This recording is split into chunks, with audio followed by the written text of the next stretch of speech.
What was God doing before creation? Well, that's an easy one to answer. There was no before. Now, what do I mean by that? I remember being at a conference where a man came up to me and he said, surely the earth has to be billions of years old. I mean, God, what was he doing before he created the earth? I mean, it couldn't be just thousands of years old because that wouldn't make sense. I mean, it makes more sense that it's billions of years old. And I said, wait a minute, do you really realize what you're saying? Because if you said it was billions of years old, 5 billion years old or whatever, just think about this. Then you keep going back, you could go back another 5 billion, and then another 5 billion, and then 10 billion, and then a trillion, and then a zillion. I mean, it doesn't make sense. It doesn't matter how old you say the earth is. If you say, well, it has to be billions of years old because what was God doing all that time? But you would go back zillions and zillions of years, and it just is not logical. But here's the point. God created time when in the Bible it says, in the beginning, that's time, God created the heavens, space, and the earth, matter, space, mass, time continuum. Now, that's when he created time. You see, the Bible makes it very clear that God exists in eternity. I've had children say to me, Mr. Ham, well, what was here before God created? Nothing? Well, no, because nothing is really something. I mean, if you think about space actually is something. It's not nothing. We don't even really understand space. There had to be not even nothing, which doesn't sort of make sense to us, but that's because we don't understand an infinite creator God who exists in eternity. He's the Alpha and Omega. He exists outside of time. Now, that's why we will never understand an infinite creator God. We're created beings. We're created in time. And that's why the Bible says without faith it is impossible to please him. Because there's always going to be a faith aspect, but it's not a blind faith because the faith we have as Christians makes sense of what we see, sense of why we have the laws of nature and the laws of mathematics, for instance, the laws of chemistry, etc., the laws of logic, and so on, only make sense with the Creator God. But what we need to understand is that God exists in eternity, so there was no time before he created. And that is impossible for us to totally understand. And it's going to be that way because, as I said, we're created in time, we're finite beings, and we don't know everything. Only God knows everything. Remember what he said to Moses, was Moses said, "Who shall I say sent me?" And he was told, say, "I am."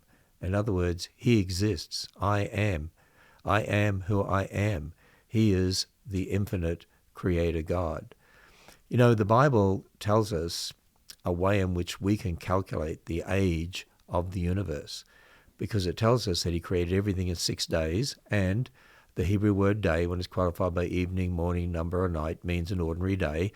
Each of those 6 days from the Hebrew language and the context in which it's written there in Genesis chapter 1 means 6 days. Jump over to Exodus 20, verse 11. In 6 days, the Lord made the heavens and the earth and the sea and all that in them is. In other words, from Genesis 1:1 all the way through Genesis chapter 1, everything was made in 6 days, then rested on the seventh day.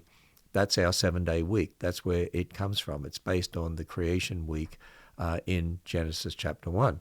And on day 6, God made Adam. We're told that Adam lived for 930 years, but at 130 years old, he had a son called Seth.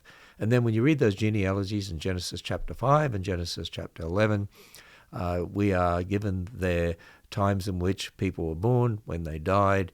You can add up all those dates. You come to the time of Abraham, and then from Abraham to Christ, and then from Christ, the babe in a manger, up to the present, it adds up to about 6,000 years. That's how we get the age of the universe from the Bible. The Bible doesn't say the universe is 6,000 years old. Remember, God's written word was finished 2,000 years ago.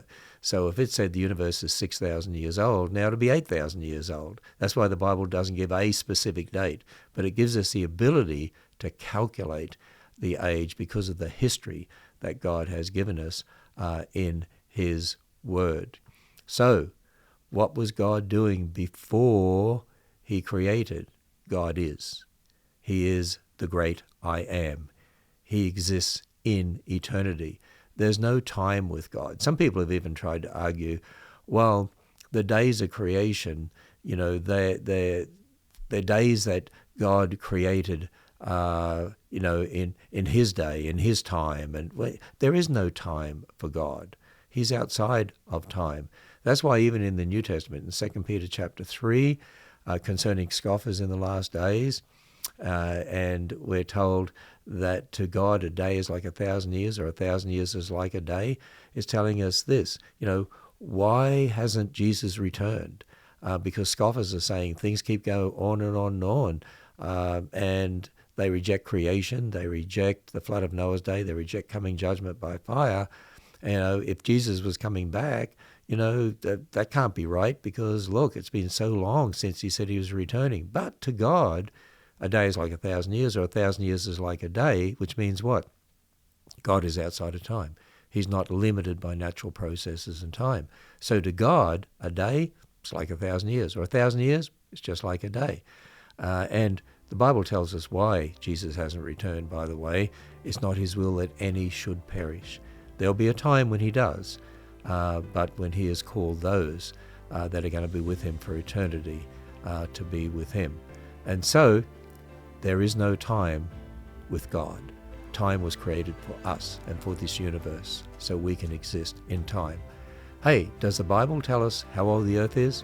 Since time was created on day one of creation, and we have such detailed genealogies in the Old Testament, we can use the information provided in the Bible to determine the age of the earth. So watch this video to see how.